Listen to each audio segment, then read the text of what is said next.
بسم الله الرحمن الرحيم. ألف لام ر تلك آيات الكتاب وقرآن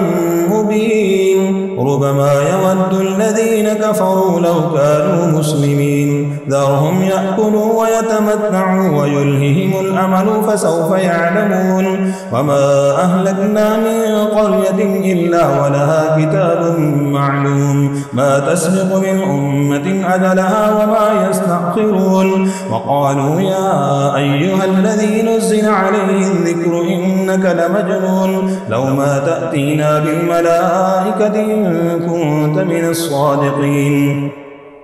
ما تنزل الملائكة إلا بالحق وما كانوا إذا منظرين إنا نحن نزلنا الذكر وإنا له لحافظون ولقد أرسلنا من قبلك في شيع الأولين وما يأتيهم من رسول إلا كانوا به يستهزئون كذلك نسلكه في قلوب المجرمين لا يؤمنون به وقد خلت سنة الأولين ولو فتحنا عليهم بابا من السماء فظلوا فيه يعرجون لقالوا إنما سكرت أبصارنا بل نحن قوم مسحورون ولقد جعلنا في السماء بروجا وزيناها للناظرين وحفظناها من كل شيطان رجيم إلا من استرق السمع فأتبعه شهاب مبين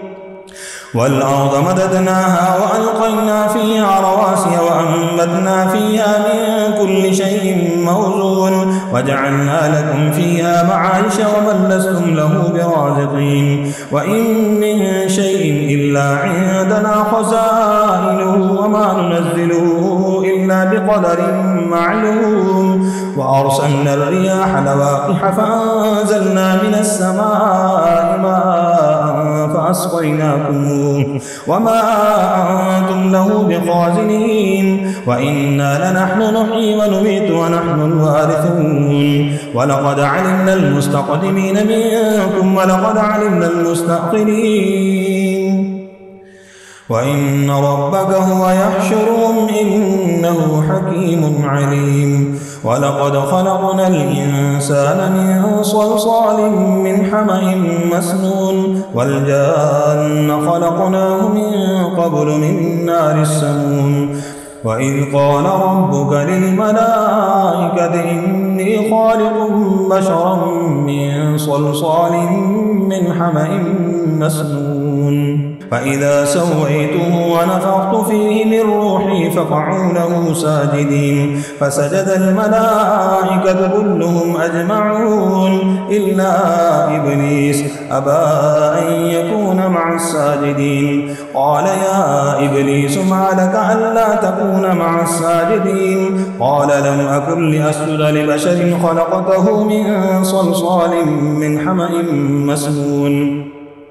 قال فاخرج منها فإنك رجيم وإن عليك اللعنة إلى يوم الدين قال رب فأنظرني إلى يوم يبعثون قال فإنك من المنظرين إلى يوم الوقت المعلوم قال رب بما أغويتني لأزينن لهم في الأرض ولأغوينهم أجمعين إلا عبادك منهم المخلصين قال هذا صراط علي مستقيم إن عبادي ليس لك عليهم سلطان إلا من اتبعك من الغاوين وإن جهنم لموعدهم أجمعين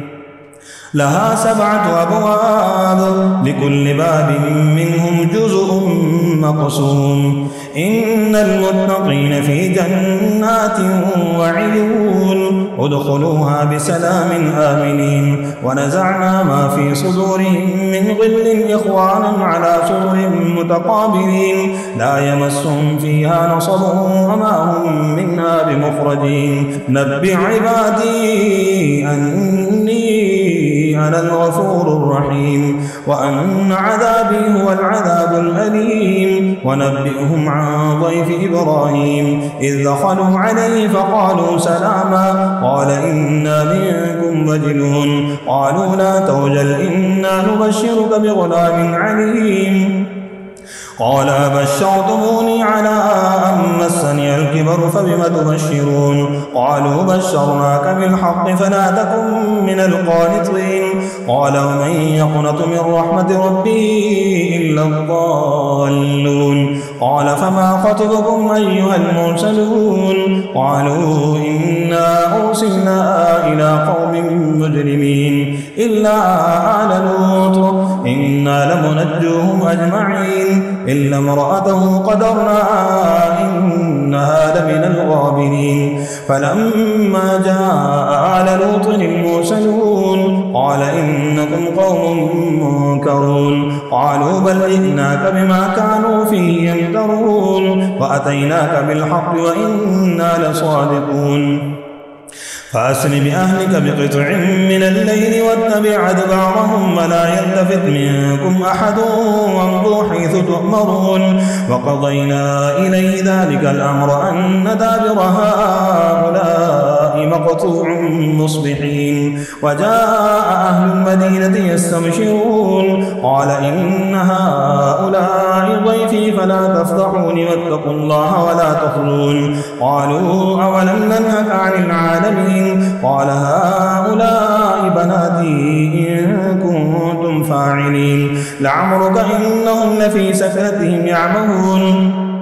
فأخذتهم الصيحة مشرقين فجعلنا عاليها سافلها وأمطرنا عليهم حجارة من سجيل إن في ذلك لآيات للمتوسمين وإنها لبسبيل مقيم إن في ذلك لآية للمؤمنين وإن كان أصحاب الأيكة لظالمين فانتقمنا منهم وإنهما لبإمام مبين ولقد كذب أصحاب الحجر المرسلين وآتيناهم آياتنا فكانوا عنها معرضين وكانوا ينحتون من الجبال بيوتا آمنين فأخذتهم الصيحة مصبحين فما أغنى عنهم ما كانوا يكسبون وما خلقنا السماوات والأرض وما بينهما إلا بالحق وإن الساعة لآتية فاصفح الصفح الجميل إن ربك هو الخلاق العليم ولقد آتيناك 7 من المثاني والقرآن العظيم لا تمدن عينيك إلى ما متعنا به أزواجا منهم ولا تحزن عليهم واخفض جناحك للمؤمنين وقل إني أنا النذير المبين كما